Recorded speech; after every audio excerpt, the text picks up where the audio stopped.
Hello, everyone. Tonight, we are slipping back to a time when fur-covered skyscrapers roamed beneath moonlight, and the greatest terror in the world wasn't claws or teeth.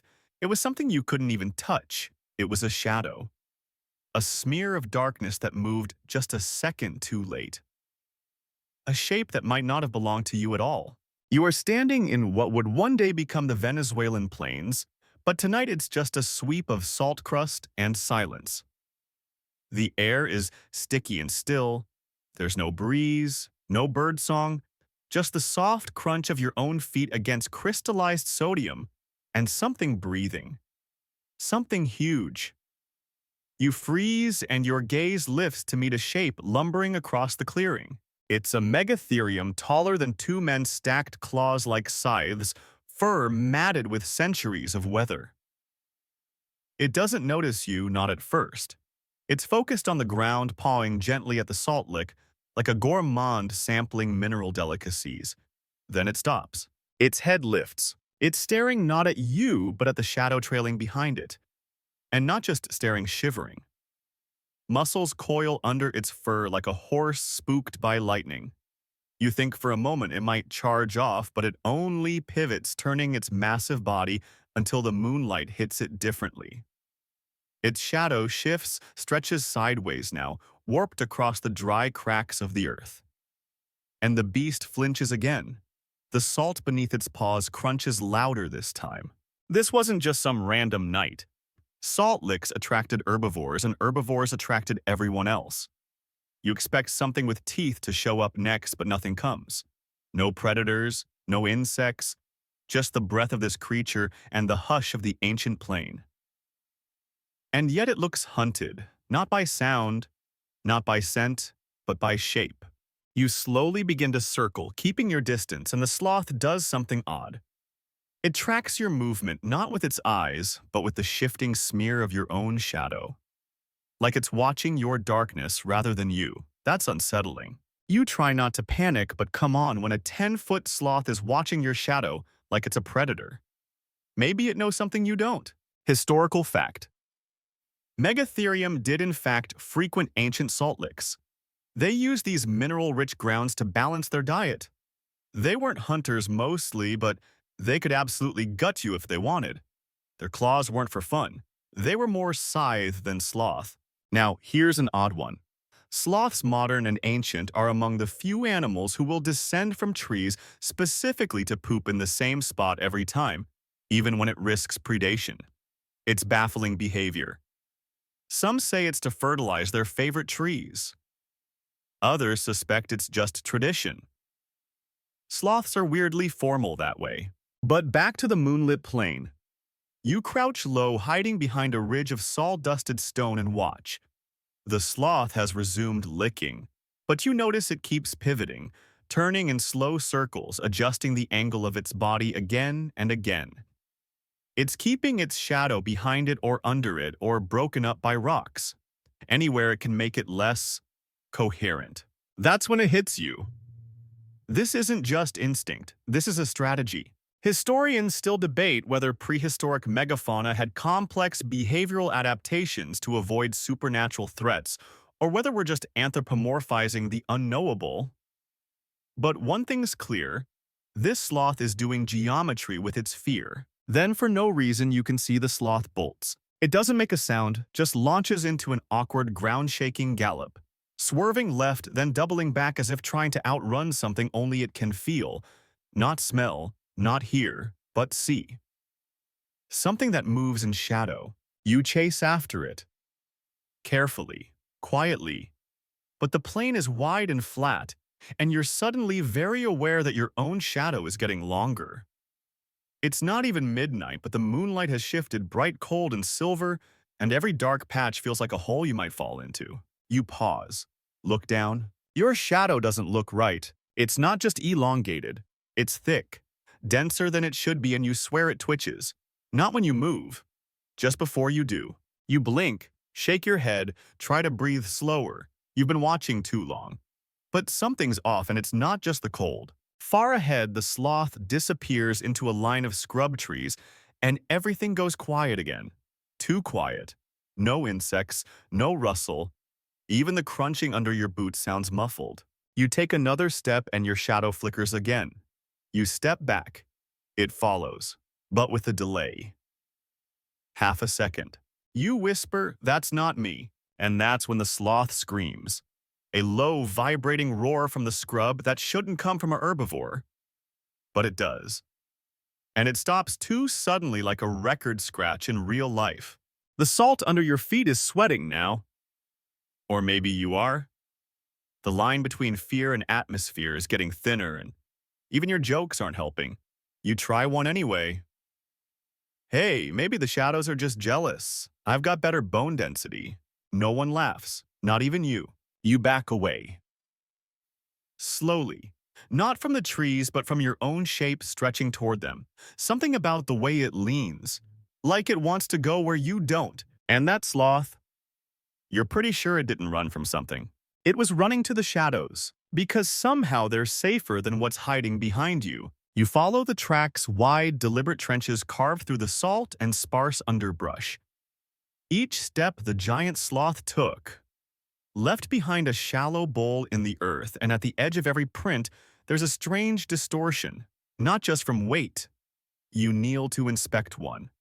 The soil is warped slightly darker, like it was burned by moonlight. It's colder now, not just in the air, but beneath your skin. The type of chill that doesn't arrive with weather, but with watching. The wind has finally picked up, but it doesn't feel helpful. It rattles a few distant branches, but never touches you. And ahead, the trees are no longer trees. They're silhouettes. Rows and rows of upright, unmoving shapes.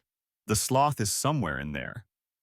You step between two crooked trunks, careful not to drag your feet, and then you see it frozen again, half upright.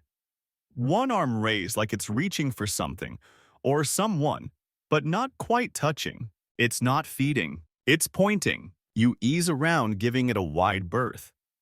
Its face is tilted toward the moon, but its eyes are locked on the ground beside it. You follow that gaze, and there it is, the shadow. Its own, but it's wrong. It doesn't match the shape of its body, too lean, too angular. You squint, trying to make sense of the outline. Where there should be a rounded back, the silhouette arches like a predator's spine. Where there should be claws, the fingers stretch too long, and they twitch. Not like a trick of the light, not like a breeze, like they're reaching back. The sloth hasn't moved in minutes. You wonder if it's even alive until its massive chest heaves once sharply, and its gaze jerks toward you. Not its head, just its eyes. And in that instant, the raised arm lowers. Fast. The claws hit the earth with a crack like snapping ice. You stumble back. And the shadow, its strange doppelganger, flinches. So it's not a metaphor anymore. This shadow isn't following the sloth. It's resisting it. You inch closer. Boots dragging through old leaves and unfamiliar moss. The air smells like copper and wet rock. There's a small clearing ahead, a dip in the forest floor. The light thins out, pooling like oil across stone, and that's where you see the marks. Not footprints, not claw marks either. Something in between. Parallel lines gouged into the rock itself, too even to be from a fall, too deep for erosion. They form a crescent, an arc. You step closer, brushing away leaves. More marks, always 2 or 3 together, spaced exactly. They form no path, just scatter like something dragged itself through in reverse. You look back at the sloth, still unmoving. Its claws are twitching now, faint but rhythmic. Not the way muscles twitch after death. The way a pianist practices mid-air. Okay, you whisper to yourself. That's not ominous. Then it lifts both arms, slowly, higher than before. And its shadow lifts too, but faster. Like it knows the dance, like it's leading. And right there against every shred of reason you see it, the sloth's real arms are trembling with age, with fear maybe. But the shadow's limbs are steady, strong. And they don't match the sloth's movement exactly anymore. The timing is off, the posture is different. The claws in the shadow curve inward, like they're about to strike. Historical fact. Megatherium could stand upright using its tail as a tripod.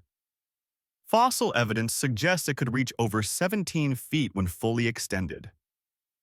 Imagine that towering in stillness, peering down not just at threats, but at its own reflection, its own absence in the light. Weirder fact. In some parts of South America, there are ancient legends of a creature called the mapinguari, a towering forest beast with backward-facing feet and a foul stench believed by some to be a mythologized memory of the giant ground sloth. Historians still debate whether indigenous shadow rituals avoiding one's own outline painting over silhouettes in art were symbolic or protective. But in this clearing, you feel like you know the answer. You take another step and the shadow turns toward you. Not the sloth's body, just the dark version elongated sharper like a living silhouette made of tar and instinct. It leans. It sees you. You hold your breath. The forest exhales instead. Leaves rustle where there's no wind. A branch cracks to your left. Then another. The trees here don't sway, but they blink only once, but enough. Your instincts tell you to run. But your brain in its infinite panic says, let's learn more, because you're an idiot with a flashlight and a sense of false security. You glance back again and the sloth has shifted. Its head lowered, its body coiled. But it's not facing you anymore. It's facing its own shadow. Like it's preparing to pounce, or sacrifice something. And just like that, its claws strike downward into its own silhouette. There's no blood, no scream, but the light dies. A pulse of darkness surges outward from where the claws meet the earth. And for a second, the world inverts. Trees flash in negative, the moon burns black, and your shadow disappears. Completely. No shape, no outline. You look down, see nothing. Not under your feet, not behind your body. It's like you've been erased from the light. Then it snaps back. Everything is normal again, except the sloth is gone. And where it stood, only the warped, lingering outline remains. Not on the ground, but hovering. Flickering like heat haze. Still moving. Still watching. You don't breathe for a full minute.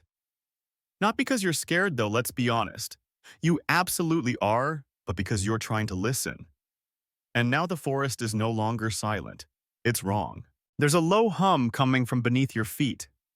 Not mechanical, organic, like the ground is purring in reverse. You kneel, press your palm to the mossy earth. It's warm, too warm. Like something below is radiating like a giant had been sleeping, just inches under the surface. You glance at the spot where the sloth vanished. It's still there, sort of. Its shape is burned into the clearing. Not literally no scorch marks, but a kind of after-image. You blink and it stays. Blink again and it moves just an inch. You walk the perimeter. The trees are taller now. That doesn't make sense, but they feel taller. Their shadows stretch farther than before, even though the moon hasn't shifted. And then one of the shadows moves without its tree. You freeze. There's no breeze, but the shadow moves again. It peels slightly from the base of its tree like wet paint drying too fast, and then slips across the forest floor like a stain. It doesn't follow you. It just joins another shadow, one shaped like something crawling. You back up slowly. The shadows are doing something impossible. They're converging, merging, and now you hear it. The underbrush behind you shifts, leaves rustle, twigs snap. But there's no footfall, just displacement, like someone dragging fabric across ferns. You spin around. Nothing there. You whisper, "Great, now the darkness has choreography." But jokes don't help now. You're surrounded by trees, yes, but not normal ones. The bark is carved. Scratch marks, looping spirals, and strange geometric shapes. You recognize none of them, but one pattern repeats a circle with a line running through it like a skewered eye. It's on every trunk. And above you, the canopy is broken just enough to let light through in beams. But none of those beams reach the ground. They bend. You're standing in a patch of dimness where light refuses to land. You finally whisper, "Okay, that's not physics." You've crossed into a pocket of the jungle that doesn't play by the rules. You move forward anyway because that's what you do. Not brave, just cursed with curiosity. You step between two ancient tree trunks, and it gets colder again. And now the air smells like shadows. Not dust or decay, shadows, a mixture of crushed stone, old hair, and the burnt sweetness of rain on metal. You hear something shuffle ahead. You crouch low. There's movement, slow and heavy. A branch snaps and then silence again. You creep forward and come to a rise, a low hill covered in roots, and that's when you see it. Another sloth. But it's smaller. Not a juvenile, just gaunt, starved. Its ribs are visible even beneath the fur. It's on all fours, sniffing the base of a tree. Then it rears up. You brace yourself for another eerie ritual, another dance with the shadow. But this one is different. It doesn't raise its claws. It just stands. And the shadow doesn't match it. Again. But this time the shadow isn't animal at all. It's humanoid. You stare, blink, stare again. No, it's not your imagination. The shadow cast by the sloth is distinctly upright, broad-shouldered, long-limbed. One arm stretches toward the base of the tree where the carvings spiral together. You hold your breath and watch. The sloth sniffs once, then begins to back away, slowly, awkwardly, like it doesn't want to lose eye contact with its own shadow. And that's when the underbrush moves, not gently, deliberately. Something pushes through the leaves with intention, not curiosity. Hunger. And just when you're sure it's another sloth, or a predator, it slithers sideways. You see no body, only shadow, like an eel made of darkness. It slips across the ground toward the standing sloth and passes through its legs. The sloth doesn't react, but its shadow spasms violently, twitching like a puppet dropped mid-performance. You whisper, "Nope." The sloth turns to leave. You take one step back too, crunching a dry leaf underfoot, and the sound is too loud. It echoes unnaturally through the clearing like a gunshot. The sloth bolts, but not fast enough. The tree's shadow lunges. It lunges. Not a branch, not a predator, just a shape, an elongated smear of void that grabs at the sloth's trailing leg. And you hear the sound not of pain but of absence, like air being sucked into a hole. The sloth stumbles, collapses, but doesn't fall. It simply folds, like paper, right into the ground. Gone. And the shadow, it shrinks, retracting back toward the tree trunk like a satisfied breath. Historical fact. South American jungles contain vast networks of dark zones where thick canopy and geological formations create pockets of near-permanent twilight even at noon. Some animals adapt to these pockets, some avoid them entirely. Early humans often feared these spots, refusing to hunt or camp near them. Odd fact. In some Amazonian tribes, there's an oral tradition of trees that remember, not in the metaphorical sense. Trees that once carved with symbols respond to human movement by casting shadows that shift out of sync with the sun.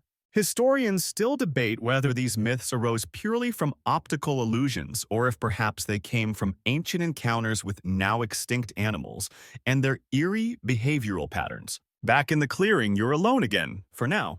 But you realize something: you haven't seen a normal shadow in nearly an hour. Every branch, every bush, every blade of grass seems a little off.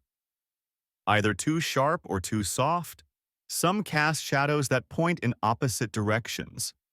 Some don't cast them at all. You turn in a circle, and for the first time notice a new one. Not yours, not the trees, just standing there, in the middle of the clearing, unattached to anything, and facing you. You don't move. The shadow doesn't either. It's just there, upright and still, like someone is standing in front of a movie projector, but there's no one. And there's no projector, and you're painfully aware that this part of the forest has no source of light at all anymore. No moon, no glow, just grayscale fog. You step right. It doesn't follow. You step left. It does. Only it doesn't walk, doesn't glide. It adjusts, like it's constantly correcting itself to face you, recalibrating in silence. You squint at it, daring your vision to break the illusion, but there's too much certainty in the shape. This is no trick of the eye. The legs are too long, the arms too short. The head is tilted just enough to look curious or hungry or both. You back away, stumbling a little on roots that seem to swell up out of nowhere. The fog thickens, And that's when you feel the ridge your foot brushes against stone. Not smooth, carved. You crouch low and run your hand along the surface. The marks are deep, familiar now. That same eye through the circle shape. But these aren't recent carvings. They're worn down, eroded by time and heat. You trace one and realize it's not a warning. It's a story. A sequence of events laid out like comic panels, a creature massive and round, touching the ground with its claws. A second frame, the same creature casting a humanoid shadow. A third, the shadow pulling free. The final panel is empty, a void. You glance back at the upright shadow in the clearing. It hasn't left, but it has moved. Closer now. Just a foot or two, not enough to notice at first. You whisper, "Don't blink," and immediately blink. Gone. You spin hard, climbing up into your throat, and there it is behind you now. Or maybe above, no depth, no logic. You remember something strange a paleontologist once said in a documentary. Some ancient animals left no skeletons because their bodies were never buried. They dissolved. Not eaten, not decayed. Unwritten. You didn't think much of it then. Now you're rewriting your opinion. Possibly your will. The forest path winds ahead, but it's no longer a path. The trees are closer now, tight as ribs around you. Their bark peels like old paint. Every few feet, another carving, and another. Some crude, some intricate. All the same shape, a thing split from its own shape. You hear something move beside you, a low grunt. You turn and spotted another giant sloth. But this one's different. Older. The fur around its face is missing, exposing thick, leathery skin scarred like cracked clay. One eye is milk white, the other sharp and glossy. It stares at you without moving, without blinking. You expect fear, but you see shame. It shifts slowly, dragging one massive claw along the dirt. A soft line, then another, until it's drawn a shape between you, your shape.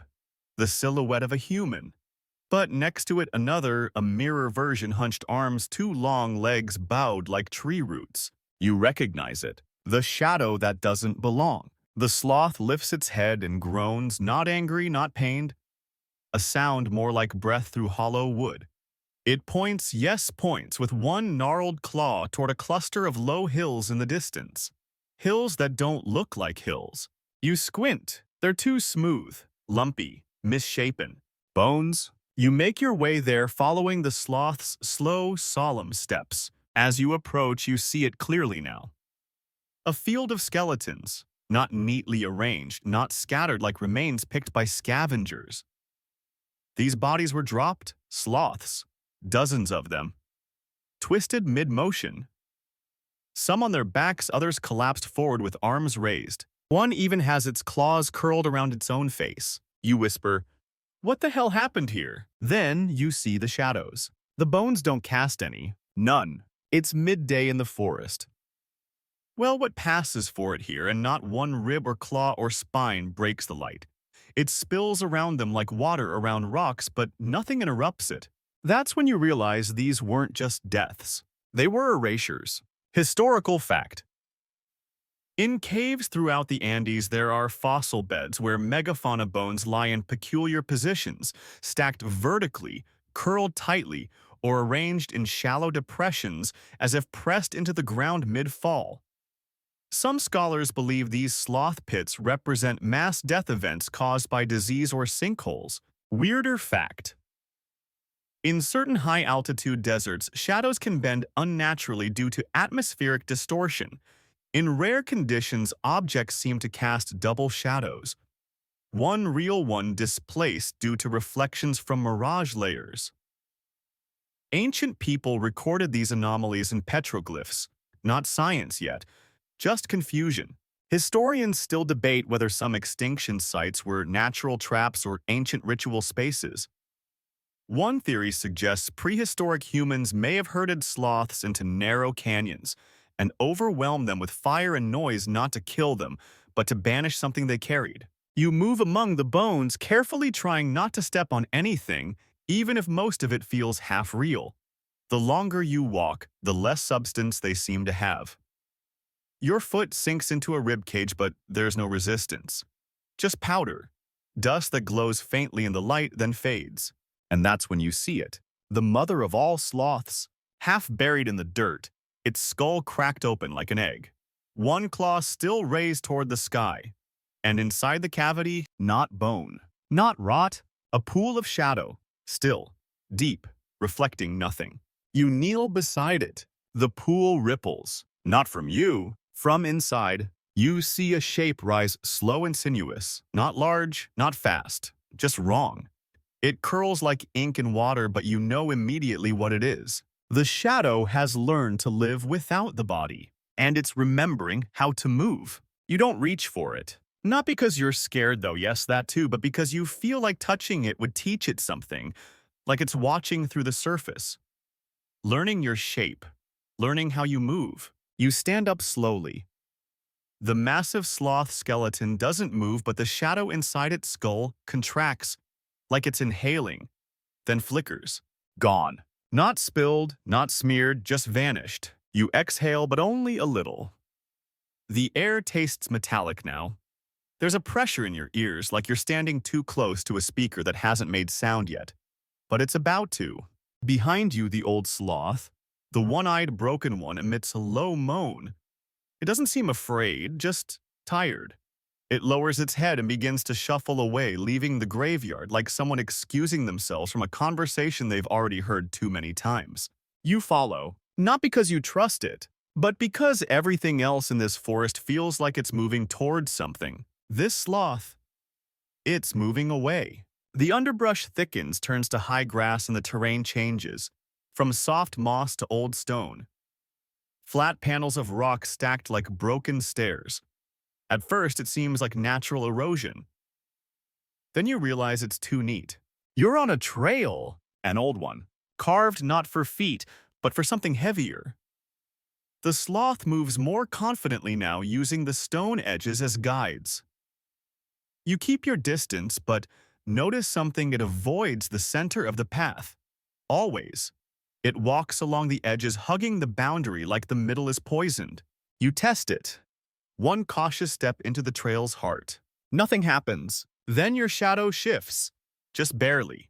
Just enough. It elongates in the wrong direction. You hop back. The sloth pauses, looks back as if to say, "Told you." You continue together, winding down a narrow corridor of rock and brush until the path opens suddenly into a clearing. And there, like a mirage, are humans. Not modern ones, not quite. A cluster of figures around a fire. Quiet still. Wearing layers of bark and woven plant matter. Faces streaked with white clay eyes blackened with soot. One of them turns. Sees you. Doesn't react. You step closer. They don't flinch. Don't speak. The fire crackles, but you don't feel heat. And every shadow it casts behaves wrong. The flames dance left, the shadows twitch right.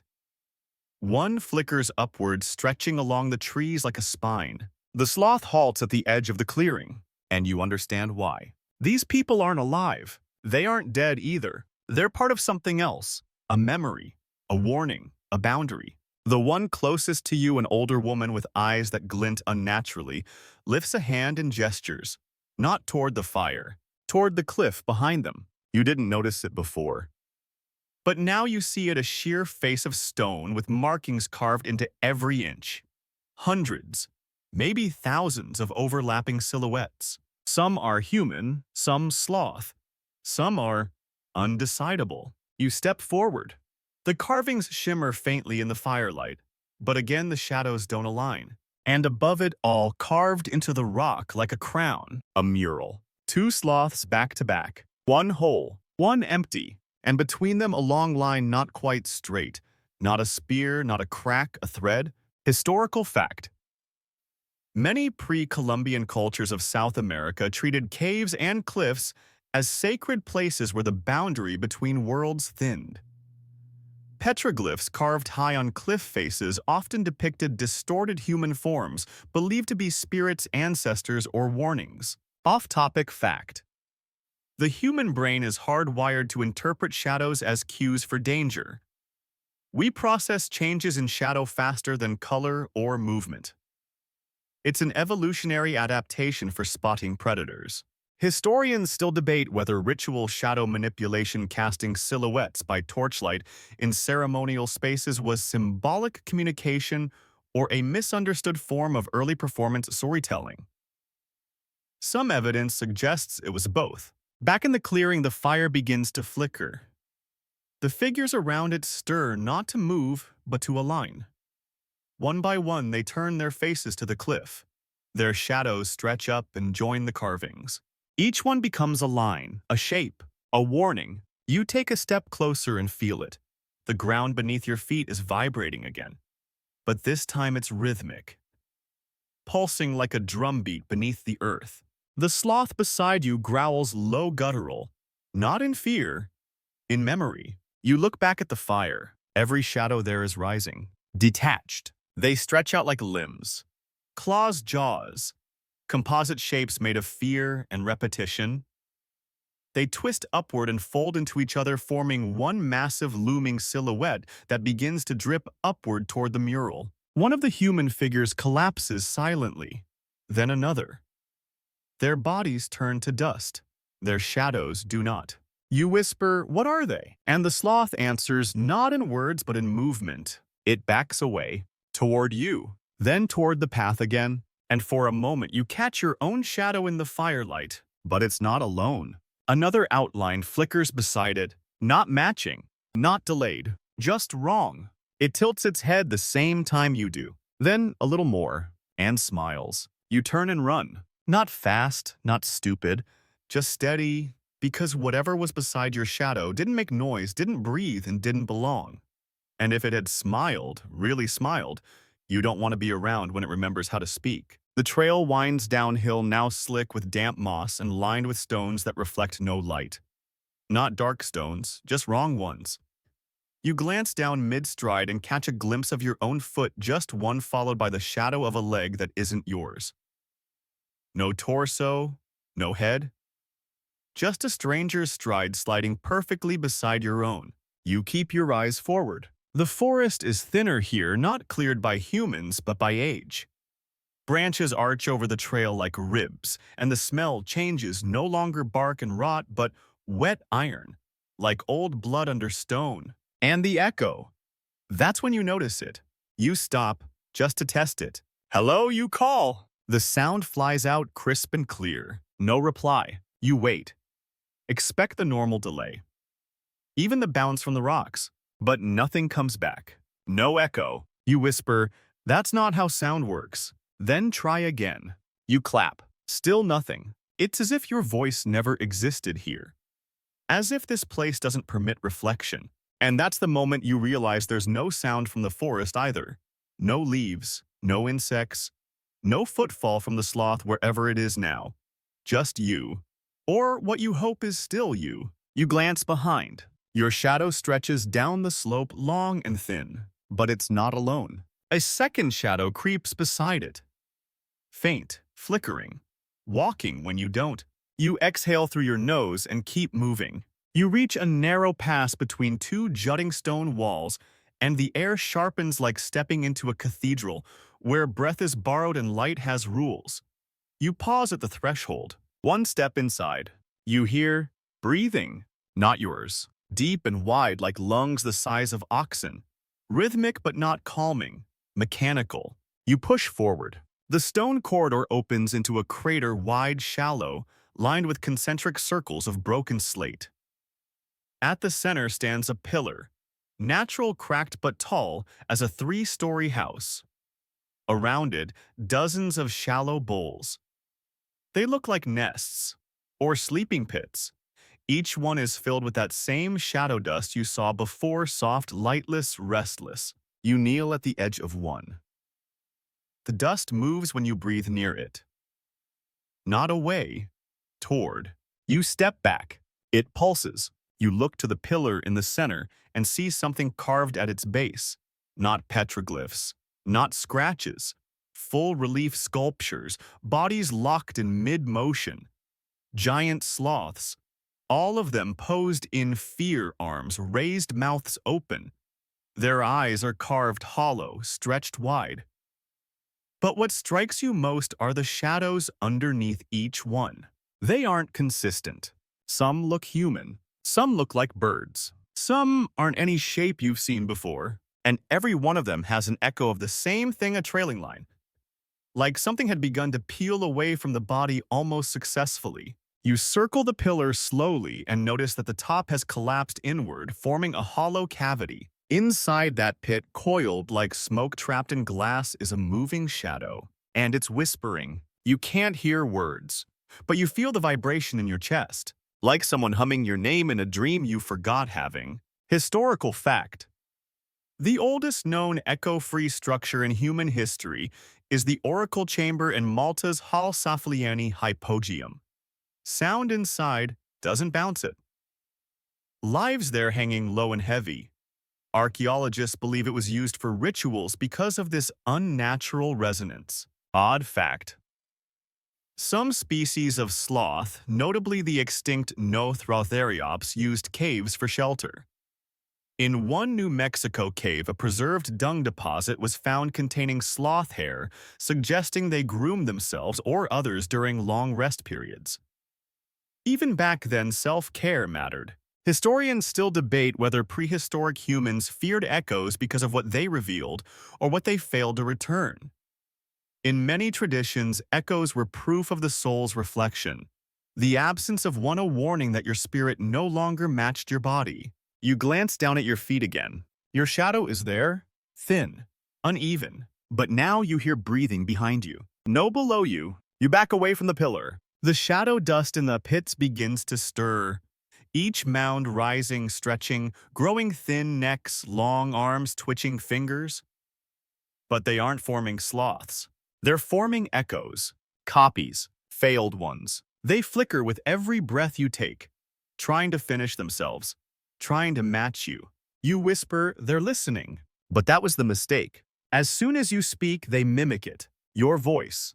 Perfect. Layered. 100 versions of you all repeating, they're listening. Then you are here. Then we remember. Your chest tightens. You cover your ears. It doesn't help. The sound isn't in the air. It's in the dust. You turn and run, but not fast enough. One of the echo shadows latches onto your own. No grip, no heat, just fusion. It slides in like syrup poured into a mold, and suddenly you feel off balance, like your body weighs more on one side. Like someone's leaning over your shoulder, breathing in sync with you, but a half beat too slow. You sprint through the crater's edge, back up the pass. The breathing fades, but the echo stays. Now with every step, your shadow whispers not audibly, just movement. A blur at the corner of your eye. A twitch your limbs don't make. It's trying to walk in sync, and each time it gets closer. You don't stop running until the path flattens out, until the rocks give way to soft soil again, until the air shifts and smells like fern and mud instead of dust and dreams. And still your shadow doesn't behave. It lags, then jumps ahead, then mimics a posture you didn't make, and worse, it's starting to like it. It's smoother now, confident, moving with style, like a backup dancer that knows your routine better than you do. You curse under your breath and glance around. You've entered a clearing again, but not like before. This one is open, ringed by high reeds and a patch of wildflowers in the center. A perfectly circular patch, a meadow, bathed in sunlight. You pause at the edge. Finally. Light. Real golden, honest sunlight. You almost cry. But something's off. Because your shadow faithless traitor that it is won't step into the sun. You test it, lift your foot, move forward. And the shadow retreats. It flickers along the ground behind you like a frightened animal and refuses to stretch into the open. That should be comforting. It's not. You walk in slowly. The light is warm, sweet-smelling. Butterflies flit lazily across the air. The quiet is natural, again filled with the buzz of insects and the rustle of something small in the reeds. You let yourself exhale, maybe for the first time in an hour. Then you notice a shape in the grass. A sloth. But it's not lying down. It's standing perfectly still. In the middle of the meadow, facing the sun. Its arms are spread wide like it's mid-embrace or surrender. Its claws point outward. You walk closer, careful not to disturb anything. Then you see its shadow. It's pinned, flat beneath its feet like a black smear trapped in position. Not moving, not fluttering with the grass, frozen. You crouch beside it. The sloth doesn't move. You whisper, "Are you okay?" Of course it doesn't answer. It might not even be alive. Its eyes are open but clouded. Its breathing is shallow ribcage, barely rising, like it's been standing this way for hours or days. And that's when you see the trail. A thin black line almost invisible leading from the sloth's shadow into the grass. You follow it. It's not a shadow exactly, more like the absence of one. A scorch, a drag mark, like something peeled away and crawled off. You trail it to the edge of the meadow. There in the reeds you find more sloths, frozen, each standing with arms lifted, each with shadows stretched in the wrong direction towards the sun. Which makes no sense. Shadows don't approach light unless they're trying to return. Historical fact. Sloths are among the few terrestrial animals that instinctively avoid direct sunlight when it's strongest. Their metabolism is too slow to handle heat efficiently. This behavior is so ingrained that even giant sloths likely avoided high noon exposures, preferring dawn or dusk activity. Weird fact. There are ancient cave paintings in Brazil, specifically in Serra da Capivara, that depict humans surrounded by inverted shadow creatures. No one's sure what they are. They appear humanoid, but their limbs are distorted, elongated. Some scholars believe they represent deities. Others think they're dreams or nightmares. Historians still debate whether prehistoric sloths were ever domesticated or ritualistically used by early humans. Some suggest that their slow, deliberate movement inspired cautionary myths, warnings not about the beasts themselves but what followed them. Back in the meadow, you kneel beside one of the standing sloths. This one's smaller, younger. Its fur is matted, its claws cracked, but it's still breathing. Barely. And then it moves. Just its eyes. They flick toward you, and you hear a sound. Not from its mouth, from the ground beneath it. A low hum like a tuning fork pressed into the dirt. Then a voice not in your ears but inside your bones. You walk in shadow. You freeze. The voice is slow, ancient, woven into time. You let it walk in you. You look down. Your shadow is gone again. No, not gone. Underneath you. You jump back, scrambling out of the light. And your shadow snaps back to life behind you like it had just been yanked from something else. The sloth lowers its arms, falls to its knees, and for the first time the pinned shadow moves on its own. It unspools slowly, reaching toward the young sloth like a parent cradling a child. Then it collapses into the earth, gone. You step away, the grass beneath your feet feels soft, normal, but you don't trust it. The sun is too bright here, the warmth too inviting. You whisper, "This isn't a meadow." And you're right. Because from above, this place would look like an eye. You've been standing in the pupil, and now the reeds begin to sway not from wind, but breath. All around you, the shadows of the grass bend inward, curling toward you. Not yours, not the sloth's, just theirs. You step back into the trees, and feel your shadow fall in line beside you. It doesn't smile this time, but it doesn't lag anymore either. Now it's walking in sync. Rain. Not thunder, not lightning. Just that quiet kind of prehistoric rain that falls as if the sky is remembering how to grieve. You don't even notice it at first, not until your skin prickles and your breath clouds slightly with the change in temperature. The forest hushes again, not in fear this time, in reverence. You lift your face and feel the first drops land on your cheeks. They're warm, too warm. Like water from underground springs, like something rising, not falling. Your shadow stands beside you, obedient now. Maybe pretending, maybe waiting, but not misbehaving yet. The trees thin out ahead and you see it, a path. Old, so old. It doesn't carve through the landscape, it's revealed by the rain. A series of flagstones appear slick and mossy as the soil washes away. They stretch forward in a soft arc, disappearing into a misted valley below. You crouch to touch one. It's etched. Faint symbols, swirls, half-faces, spirals. More warning than decoration. You say quietly, "Who buries a road?" Your shadow doesn't answer. Good. You walk forward, boots pressing into the softened stone, and the forest changes again. Not suddenly, gradually. The trees are lower now, wide-leafed and shivering, despite the warmth. The rain makes everything glisten, and ahead you see movement. But not the kind you're used to. Not creatures. Not sloths. Shapes. Outlines. Across the path and beyond it, huge tracks have begun to appear. Not from the rain falling on the path, but from something dragging across it. Wide grooves, uneven pressure. Left to right. Then disappearing into the wet ferns. And the ferns, they're all leaning one direction. Not away from wind. Away from whatever made those tracks. The plants are afraid. You whisper, "Great. The foliage knows more than I do." Then you spot the first bone.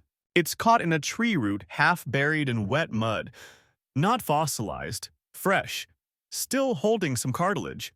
The shape is wrong for sloth. It's too narrow, too delicate. You pull it free gently and almost drop it. Because it's not just a bone. It's a jaw, human, or something that used to be. No teeth, just holes where they should have been, like something had pulled them out. You drop it. The rain doesn't stop. The path leads you into a narrow gully where water runs in soft trickles down either side. At the bottom, something glimmers. Not light. A surface. A pool. You stop short. It's not filled with water. It's filled with reflections. Not accurate ones. Not yours. You stand at the edge and look down. You expect to see yourself right, but what you see instead is walking. The reflection moves across the pool, arm in arm with your shape. Two shadows strolling in sync. You move your hand. Only one figure follows. And it isn't you, it's the one beside you. You take a step back. The reflection doesn't. It stops, then tilts its head. You whisper nope and turn around, right into a wall of brush. Thick, wet, impassable. You spin to the side. More trees. Somehow, you've stepped into a place that wasn't there a moment ago. You're in it now. The path has folded, and just ahead, you see an archway. Not made of stone, made of bones. Sloth ribs curved upward and touching at the top, each one painted with a black stripe of ash, and around the base, scorch marks. Rain doesn't touch this spot. It falls around the arch, avoids it. Your shadow stands tall and still. Historical fact. In some regions of South America, geologists have found fossilized trackways where ancient animals, including giant sloths, appear to swerve around specific places, always the same spots. They leave wide detours in migration lines, which suggests animals avoided something even if nothing remains to show what. Odd fact. Some plants like the sensitive mimosa fold in response to touch. But in areas of high rainfall, scientists have found mutated varieties that fold from sound. In rare cases, they have curled inward before thunder was even audible, responding to pressure changes we can't feel. Historians still debate whether certain ancient migration trails were established by animal instinct or by something learned events passed through generations, not by DNA, but through experience, passed down in footsteps or in shadows. You step through the arch. Immediately the world dulls. The rain fades. The sound fades. Even your breathing feels optional. You walk down a slope. It's damp, but your boots don't squish. The mud is wrong. Dry inside, like it's remembering being wet. You reach a low platform stone ringed with more bones. In the center is a totem, wooden, cracked, carved with sloth claws and what looks like a human handprint. But there's more. Faint tracks leading away from the totem. Something sideways, not walking forward, not back. Sideways, like a creature dragging itself but refusing to follow time in one direction. You hear it then. Not footsteps. A slide. A scrape. And from the trees, a silhouette lurches into view. Tall, bowed, arms too long, hands backward, A face wrapped in fur that looks stitched from dozens of old skins. You freeze. The creature stops. Your shadow begins to stretch. Not yours now. They're connected. Threaded. The thing lifts a limb, waves, but not at you. At the space beside you. And then it speaks. You walk crooked, it says, and your shadow nods. You want to scream, but that would involve breath, and right now it feels like your lungs are being held by something else. Not squeezed, not threatened, just borrowed. The thing in front of you doesn't move any closer. It doesn't need to. Its shadow does. It stretches over the bones, over the warped soil, until it brushes the edge of your boots. It pauses there like a cat waiting for permission to enter. You don't give it any. But your own shadow inches forward anyway, like it's curious, like it recognizes family. You whisper, "Don't you dare." Too late. Your shadow curls around the approaching one, not like fear, like embrace. The thing across from you straightens. Bones pop slowly. Muscles shift under the too thin skin. Its face, if you can call it that, is mostly hidden under hanging fur, but you glimpse eyes. Not two, just one. Dead center, wide, luminous. Watching both of you. Then it speaks again. Others followed. Birds. Its voice sounds like bark cracking in the cold. You glance around expecting some kind of metaphorical meaning. But no. Above the clearing, circling silently in the gray sky, are three massive birds. Dark shapes. Hawks. Their wings beat slowly, and you realize they never land. Just circles slow and wide like sentinels watching a cursed ceremony. The creature raises one long finger and points skyward. "Never perch," it says, "not since we bled the light." The rain has stopped now, but the ground still weeps. The platform where you stand begins to bubble softly, tiny bursts of air escaping from the cracks in the rock, like something underneath has started to breathe. You step back and the creature tilts its head. Then it says, "Shadows learn hunger." The birds above cry out, sharp, brief, and then dive. You flinch, but they don't attack. They miss you entirely, plunging into the trees just beyond the arch you entered.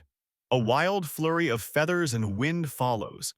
You hear nothing hit the ground. When the sound stops, the birds rise again.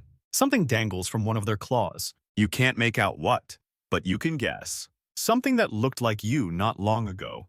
The creature doesn't flinch. Echoes fall. First it says like it's quoting an old rule. Your shadow stands beside you. Still, normal looking. But you realize now that's the trick. It wants to look right. It's too still, too obedient. It's trying to lull you like a predator that plays dead before dinner. You test it. You raise your right hand. Your shadow raises its left. You laugh just once, soft and bitter. "Okay, we're done pretending." The creature nods once solemnly, then takes a step backward, into the trees. It doesn't vanish. It blends, merges with bark and branch. Its outline becomes another shape among the thousands here. And now you're alone again, but not unseen. Historical fact. In parts of the Andes, hawks, specifically the black-chested buzzard eagle, are believed by some local cultures to be the eyes of gods watching for unfinished shadows. It's said they never land in certain areas because the earth there remembers too much. Weird fact. Some raptors can detect ultraviolet trails left by rodents, basically seeing things we can't. Theories suggest ancient birds may have followed not just prey scent, but biological glow paths invisible to human eyes. Historians still debate whether animals like giant sloths had natural predators in their prime. Most agree that few creatures could take them down physically. But culturally, mythically, there's evidence that humans gave them stories. Some with claws, some with mouths made of darkness. Back in the clearing, you're staring up at those hawks, still circling, still watching. One of them drifts lower. You step aside. It tilts in the wind like it's choosing something. And in that moment, your shadow steps forward. It moves independently. Not an inch, just enough. Enough to get noticed. The hawk screams and dives. You leap to the side, fall hard, roll mud, soaking your clothes. The bird misses again, just barely. It lifts with a beat of wings that shakes the trees. but in its claws, it's holding something not visible. You don't see the weight, but the air around it drips, like light being pulled off paint. Your shadow stumbles back to your feet like it got shoved. Now it's angry, not visibly. You just feel it, a pulse of cold around your spine. It slides back into place beside you, but not perfectly. Its fingers twitch too long. Its chest doesn't rise when yours does. It's close, but not aligned. And the hawks, they've stopped circling. Now they hover, directly above, waiting for you. No, for your shadow. Because in this place, only one of you is meant to walk away. You don't move. Neither does the shadow. For the first time, you and it are locked in a perfect standoff. It stands there pinned to your feet like a legal claim. Not fighting, not slinking, just waiting. Above the hawks hover in a slow triad, forming a loose circle that doesn't rotate so much as tighten. With every minute that passes, their wings don't flap, they flex, as if the air belongs to them alone. You take a breath. Your shadow does too, but not in sync anymore. It's a beat late, like it's learning to be separate. You look down, and there's a shimmer along its edge, almost like heat ripples, but the air's gone cold.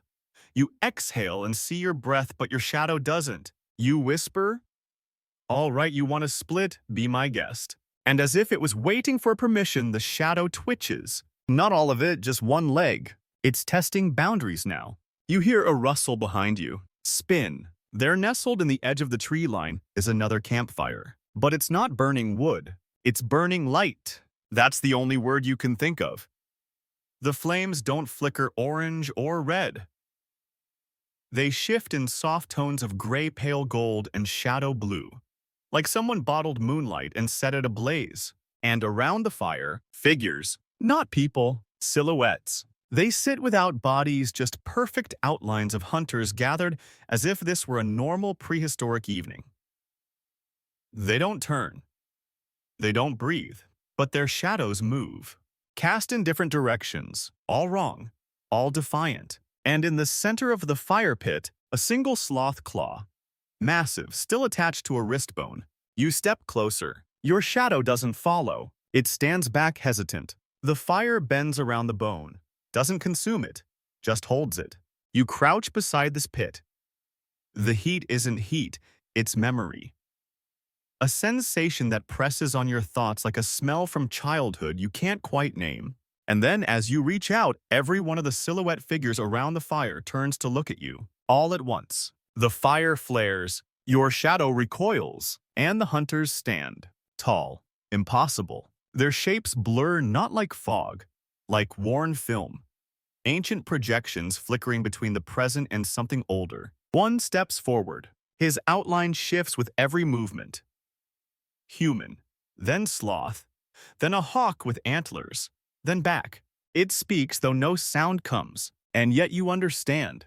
Not through words, through shape. It gestures to your shadow, then to the fire, then draws a line across its own neck.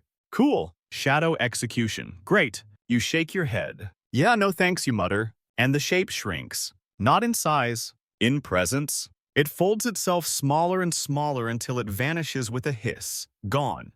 But the others remain. Then one of them steps forward and offers you something. It takes a second to understand. It's a torch, but the flame isn't fire. It's reverse light. Burning shadow. You reach out, grab it. It doesn't burn, but your arm aches deep in the bone. Like holding it gives weight to things you hadn't carried until now. You stand, and your shadow takes a step back. It's afraid of the torch. Good. Now we're getting somewhere. Historical fact. Many early hunter-gatherer tribes believed fire was not just warmth but boundary. They didn't use it merely for protection. They believed it marked the line between what was alive and what was watching. Night fires were set with specific shapes to cast predictable shadows, never random ones. Weird fact. Light waves can cancel each other out.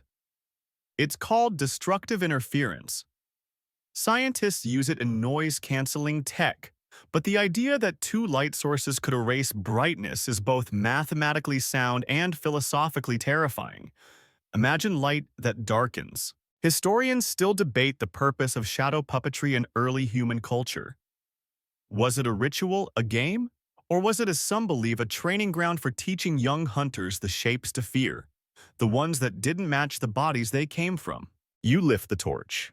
Your shadow shudders, not a dramatic flinch. A subtle ripple, like heat hitting a cold surface. You take one step forward, and the torchlight falls across your shadow. It screams, not with sound, with form. It buckles, doubles over, shrinks, and stretches. For a moment, it peels halfway off the ground like an oil slick trying to flee. You raise the torch higher, but before you can press it closer, the shadow splits. Right down the middle. One half retreats behind you. The other darts into the trees. Gone. Like it was never yours. But something inside you shifts. Because now, your real shadow, it doesn't come back. Not completely. You check the ground. There's only half of one. Thin. Crooked. Like a wound that healed wrong. And the torch, it's flickering now.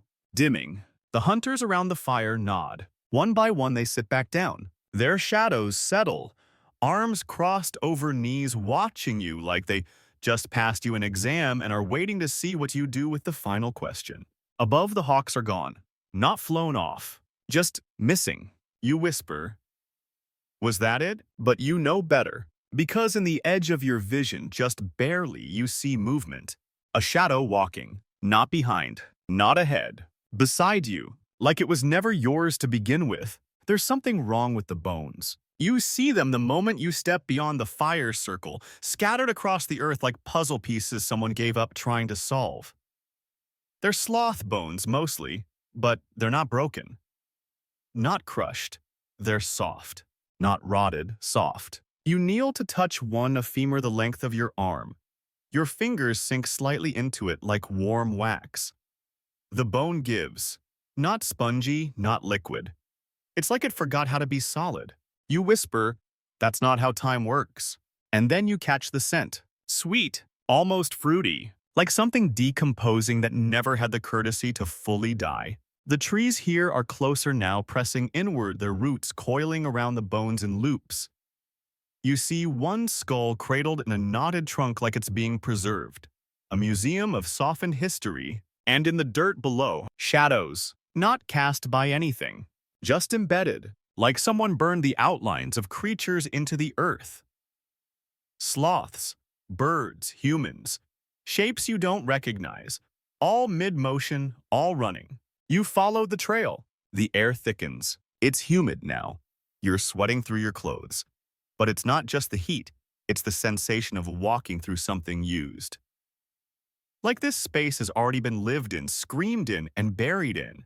And ahead you see the pit. Not natural, not ceremonial, just there. A perfect circle about 10 feet across surrounded by sloth bones, arranged like sun rays. In the center of the pit lies a single shadow. Still, flat, shaped like a sloth. But again, it doesn't match. The arms are too short. The back is arched too sharply, and around the head a faint ripple like a halo or a heat mirage. You edge closer, then stop, because the soil at the pit's edge shifts. A tiny tremor. The shadow breathes, not dramatically, just enough to say, "I see you." And beside you, your own half-shadow does something subtle. It lifts its head toward the pit. You whisper, "Don't even think about it." But it's not listening. It's yearning. It wants to join, or rejoin. You tighten your grip on the now faint torch. The dark fire at the tip flickers blue once, then dies, because of course it does. And from the far side of the pit, something rises, not all at once, in pieces. A limb first, long, jointless. It lifts slowly like it's dragging weight behind it, then a shoulder, then part of a head furred, but the wrong kind of fur, too thin, translucent in the light like wet threads or old tape. It pulls itself up not onto legs, onto elbows, dragging the rest of its body behind it like a deflated puppet. The head turns towards you. It has no face, just a smooth curve, but still it sees. You back up. The thing doesn't follow, but the shadow in the pit, it ripples, and the bones around the circle begin to hum, low, harmonic. You hear one snap softly like a tuning fork finding the right note. Historical fact. In Argentina's Talampaya, Canyon archaeologists discovered sloth fossils preserved in odd positions. Spines curled inward, jaws open, limbs turned inward like fetal poses. Some suggested rapid burial. Others suggested ritualistic positioning, possibly by humans. Odd fact: bone can under specific chemical and thermal conditions become pliable after fossilization, particularly if exposed to sulfur-rich waters. But not like this, not uniformly, not in every direction. Historians still debate whether these sloth burial sites were caused by natural disasters, ancient disease, or something cultural. A few controversial papers suggest that humans positioned the bodies perhaps as warning signs or talismans. You circle the pit slowly, keeping your distance, and then something whispers from the other side. At first, you think it's in your head, but the air moves, the trees creak, and the whisper comes again. Leave it. You freeze. It's not talking about the pit. It's talking about your shadow. You look down. It's trembling now, slightly. Like a child caught between two doors, one familiar, one forbidden. You kneel. For the first time, you speak to it directly. Is it you? It doesn't answer, but it nods. Not visibly, not to your eyes, to your bones.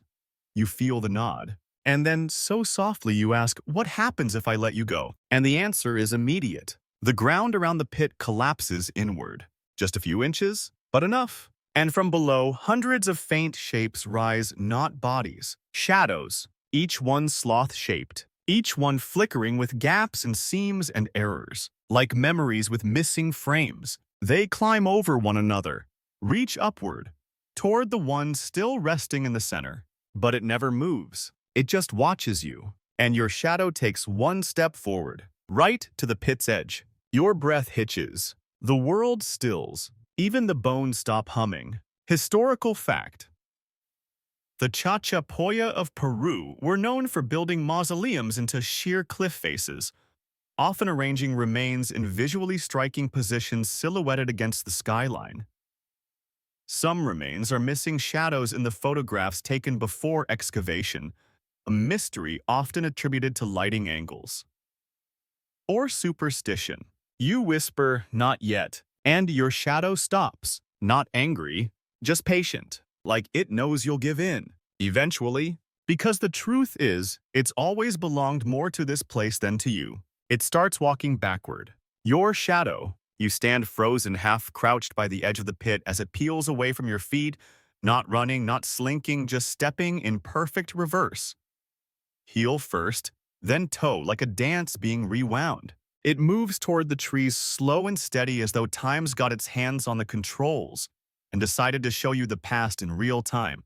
You whisper, "Nope," and take a step forward. It mirrors you in reverse. You step left. It steps right, always facing away, always returning, backwards. And then it slips through a curtain of vines draped like a veil between two leaning trees and vanishes. But not entirely, because something waits there. You feel it. It's not watching you from ahead or behind. It's waiting in the place where light bends inward and memory twists wrong. The place where sloths used to sleep with their backs to nothing. The place where they retreated not for rest but strategy. You push the vines aside. There it is. A cave, low, wide-mouthed, and framed by claw marks too deep, too far apart to be from any normal animal. You look up, and above the entrance is a smear of red ochre paint. Not a symbol, a gesture. A single handprint dragged downward until the fingers faded. You know a warning when you see one, but you go in anyway. The air is cool and dry. There's no smell, no moss. The ground is sand black and fine and soundless. Every step you take feels like stepping into ash that forgot how to burn. Inside, the walls are covered with carvings. Not ancient graffiti, not art. Instruction. You run your hand along one, a sloth facing backward into a cave. Behind it, a long, thin shadow uncoiling like a ribbon from its heels. The next panel, humans. Walking backward, too. Always backward, their shadows facing forward. And then one disturbing twist. The shadows begin to crawl ahead of them, leading the way. You stop. Because there's something ahead. In the center of the cavern, under a shaft of soft light that has no source, stands a sloth, real, alive, facing the back wall. Its arms are stretched behind it, claws scratching shallow grooves in the floor like it's trying to drag something invisible forward. It doesn't turn to you, but you understand what it's doing. It's refusing to face the entrance. It's refusing to give its shadow a clear look at the exit. You take one step closer and your own shadow doesn't follow. It stays by the door, like it wants to see how this ends before committing. The sloth finally moves. One twitch, one heave. Its claws scratch the floor again, drawing new lines that overlap the old.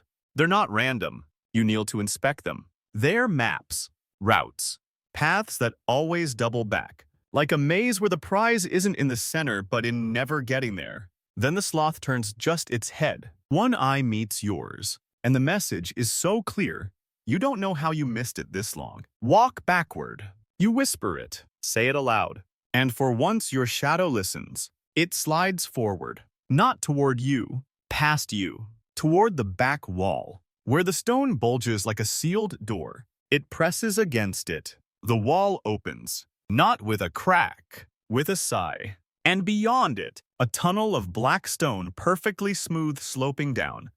A spiral, a descent. You glance back. The sloth lowers its head. It's done. It's waited long enough. Historical fact.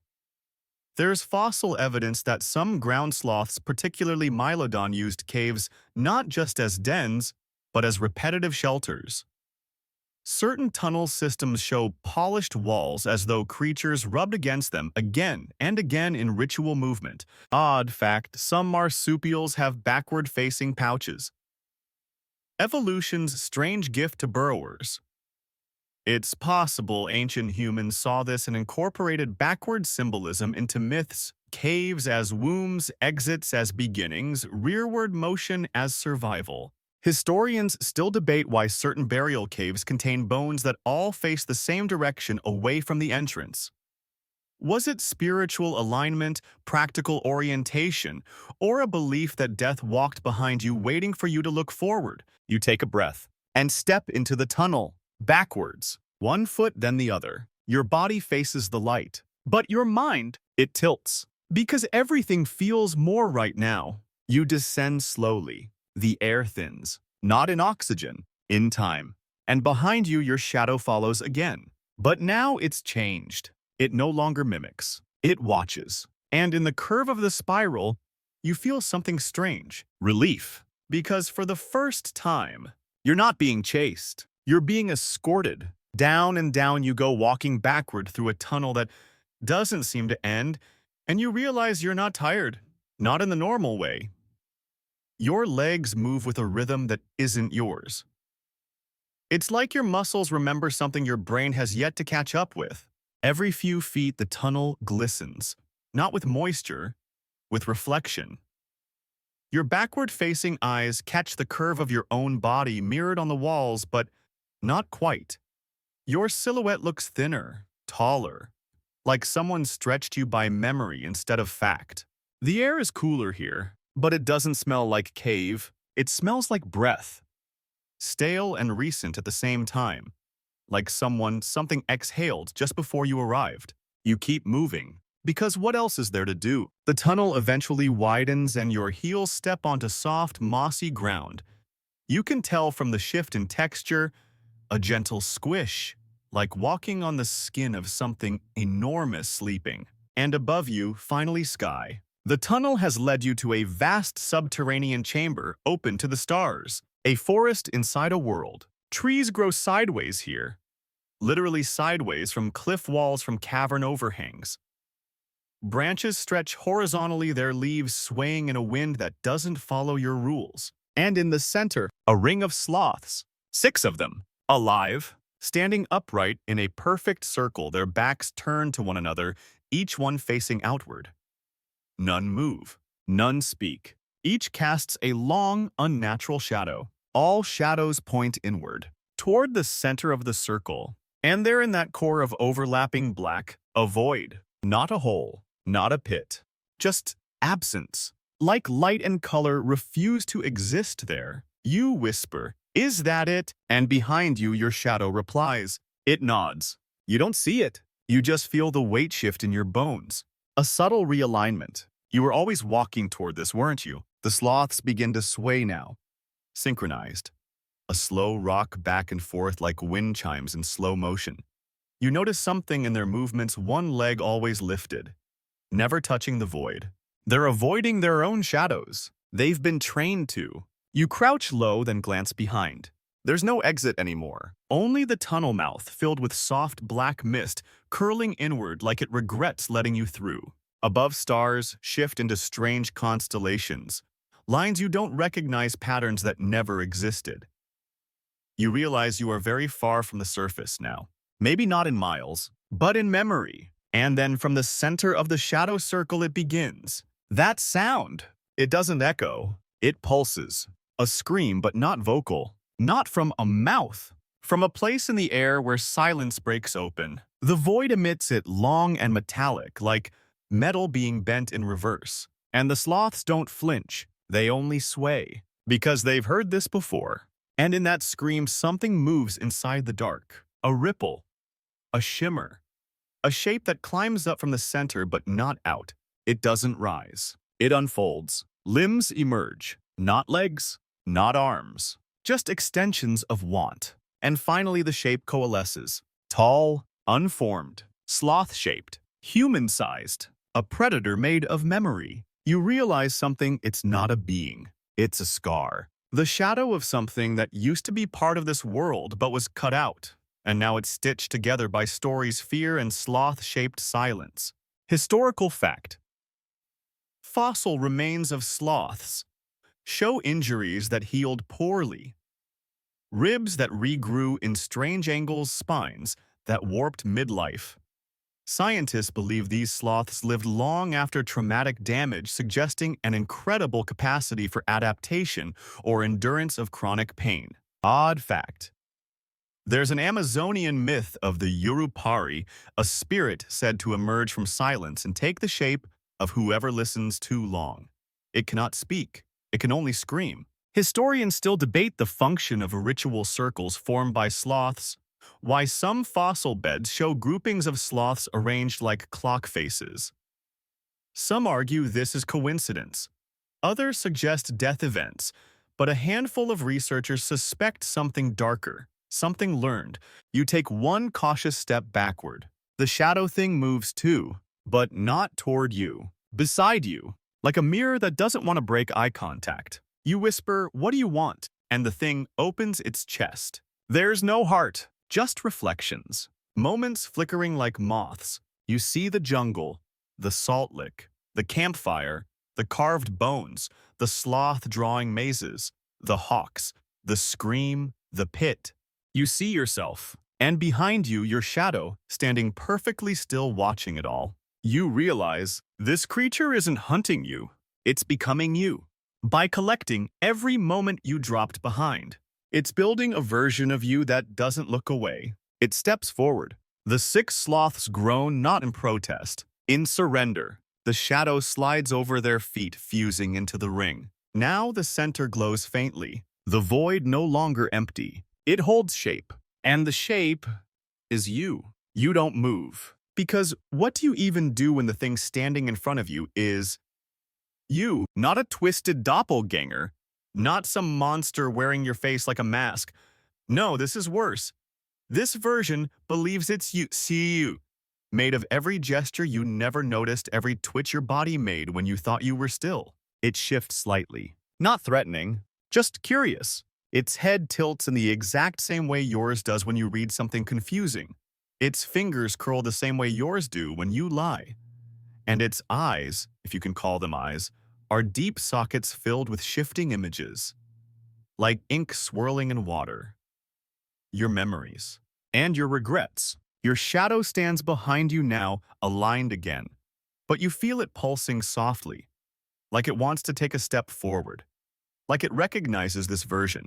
The figure in the center of the circle moves closer. The sloths around it part, each stepping back exactly once, like they have done this before. And maybe they have. You meet your shape's eyes, if that's what they are, and something passes between you. Not thought, not speech, just recognition. You've been circling this for hours now, haven't you? The shadow that twitched out of time. The one that tried to walk beside you. The one that smiled before you did. It wasn't a haunting. It was a proposal. This thing isn't here to destroy you. It's here to replace you. Because something in this world requires symmetry. Something ancient. You look up, and the stars above have aligned now into a ring. No constellations. No navigation. Just an eye. Watching. You whisper, "I'm not giving it up." The shape mirrors your words, but it doesn't say them. It becomes them. And that's so much worse. You raise your hand. It does too. But your shadow doesn't. You glance down. Your shadow has stopped mimicking. It stands completely still. A quiet disapproval radiates from it. It doesn't like your imposter. And neither do you. You step forward. So does the shape. But you notice its feet don't sink into the moss. Its weight is wrong. It has your gestures, not your presence. It's all mimicry. You step to the right. It does too, but a half-second late, like it's running out of reference. And that's when you understand. It can only copy, not choose. You laugh. A dry one. Should have studied harder. The shadow shape flinches just slightly, but enough. The sloths groan again. A low-vibrating chorus. Not pain, not fear, anticipation. They've been waiting for you to figure it out. Because this isn't a trap. It's a test. Historical fact. In the fossil site of Cueva del Milodon in Chile, researchers found sloth skin so well preserved that some thought it came from recent kills. Turns out, the skin had been chemically altered, almost mummified by the cave's unique environment. It wasn't just death. It was preservation on purpose. Odd fact. Shadow imitation is an early skill in many primates. Infant monkeys and apes learn by mirroring their parents' actions. But when two individuals mirror each other too perfectly, conflict occurs. The mimicry becomes challenge. Historians still debate the presence of mirror myths in pre-Columbian lore. Some oral traditions speak of spirits that learn by watching, then step into the real world when the original becomes uncertain.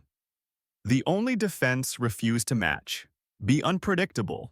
You take a sharp step backward. The shadow figure hesitates. You turn and face away. It stutters. You raise both arms and twist your body in a motion no normal sloth or human would make. Your shadow follows. The imposter doesn't. It glitches. For just a second, its limbs lose shape. Its torso warps like a reflection on rippling water. The sloths bellow now, louder. A chorus of approval. You twist again. Break the rhythm. Stumble on purpose. You become your mistakes. And the imposter, it can't keep up. It jerks, flails, then cracks, like light through broken glass, and collapses inward.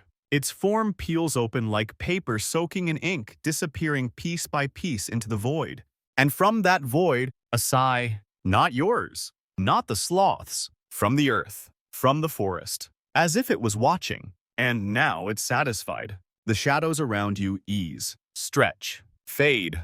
Your own shadow steps closer, slips back into alignment with your feet, like it never left, like it was always waiting for you to prove you deserved it. You whisper, "Was that it?" But the test was never for the shadow. It was for you, to see if you'd flinch, to see if you'd follow something just because it looked like you. Above, the ring of stars begins to break apart. The eye closes. The sky returns to the old constellations you can almost recognize. The sloths lower their arms. Each turns slowly to walk away from the circle, backward, one by one, fading into the trees. You stand alone in the center of a vanished thing, and your shadow, still with you. For now, you walk for hours, not out of necessity. The path is gone. The tunnel collapsed. The stars return to ordinary shivers above the canopy, but still your legs carry you, like you're being drawn by something your conscious mind has no say in. The jungle breathes again. Birdsong returns tentatively. Crickets chirp, leaves rustle, but this time from breeze, not presence. The silence has uncurled itself, released its grip on the trees, and let sound back in like a long-banished guest. You pause at a stream to drink. The water is cold and fast, and your reflection finally looks like Well, you, still and solid. But you hesitate, just long enough to make sure. And yes, your shadow drinks with you now. No delay, no twitch. It doesn't lead or lag. Just follows gently like it's forgiven you for doubting it. You keep going, and eventually you reach the place where the trees grow shorter and the light thickens into late afternoon gold. A clearing opens up ahead of familiar one. Salt crystals crust the ground like old snow. You've come full circle. There's no sloth here this time, just the memory of one. You step into the clearing, boots crunching softly, and notice something odd. Your shadow lengthens slightly, not unnaturally, just enough to remind you the sun is real. Everything is real. You turn slowly, taking it in the trees, the minerals, the breeze that carries the scent of ancient bark and forgotten storms. And then you sit, because you've earned that much. You rest your hands on your knees and exhale. There's a familiar ache in your back now, like you've carried something for longer than you realized. And maybe you have. You glance at your shadow. It's perfectly still, not staring, just being. You remember the whispers, the mimic, the screams inside the eclipse, the tunnels full of breathless bones. You remember the moments you thought you wouldn't make it, not because something would kill you, but because something might take your place. And now you're back. The sky is peach-colored and slow. Somewhere in the treetops a hawk cries, but this time it's just a bird. A real one. For now. You let yourself lean back. The ground is warm, safe, almost. You close your eyes, and for a moment, your shadow closes them too. In the tangled green silence of a forgotten world, you followed the sloth not just through forest and salt flats, but into a place where light bent backward and your reflection refused to stay put out. This journey wasn't about escape or even understanding. It was about confrontation. With yourself, with the ancient weight of mimicry, with the fear that something just outside the visible edge has always been watching and learning. You saw echoes that never came back, sloths that stood frozen in daylight, refusing to cross their own outlines, and hunters made of silhouettes around fires that bent light the wrong way. You stepped backward into memory, into spiral caves where time became a spiral, and shadow learned the art of challenge. You walked the routes of creatures that backed into the dark, not out of fear, but out of reverence, because forward was where the replacements waited. You learned that to walk among shadows is to invite imitation. But to walk in defiance of them is to demand your own shape. You were hunted not for your blood but for your outline. What you could leave behind. What could be stolen. But you made it. You outlasted the copy. You walked backwards and came out whole. And now your shadow walks with you again, quiet and content as it always was meant to. Because it knows who's in control. And more importantly, so do you.